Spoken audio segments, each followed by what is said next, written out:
সম্পর্ক করার চেয়ে টিকিয়ে রাখা অনেক কঠিন, এটা আমরা সবাই জানি, কিন্তু মানি না। আসলে আমরা হয়তো মানতে চায় না আমাদের মন। পৃথিবীর সব মানুষ যদি ভেবেচিন্তে ভালোবাসতো, তাহলে মনে হয় কেউই ভালোবেসে কষ্ট পেত না। ভেবেচিন্তে কি ভালোবাসা যায়, তারপরেও ভাবা উচিত। যদি কষ্টকে আপন করে না নিতে চান, একটা মানুষের জীবনে তার ভালোবাসার মানুষ খুব খুব গুরুত্বপূর্ণ। হয়তো আমরা সেই মানুষকে বাছাই করতে ভুল করি, তাই কষ্ট পাই। আর তখন কষ্টের ওপর অনেক অভিমান করি, কষ্টকে অনেক বকাচকা দেই। আসলে কি কষ্টের দোষ? আসলে আমরা সবাই চাই ভালোবাসার মানুষের কাছ থেকে সবসময় শুধু ভালোবাসাই পেতে, কষ্ট নয়।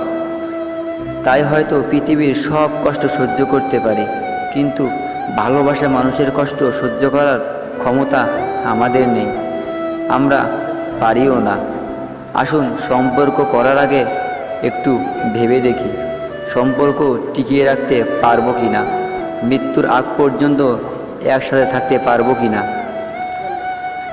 কাউকে ভালো লেগে গেল আর হুট করে ভালোবেসে ফেললাম, দুদিন পরে চোখের জলে ভাসলাম। একটা কথা মনে রাখবেন, ভালোবাসা মানুষ যেমন কেরিয়ার করতে অনেকটাই ভূমিকা রাখে, তেমনি অবহেলা করে তার জীবনটাই নষ্ট করে দিতে পারে।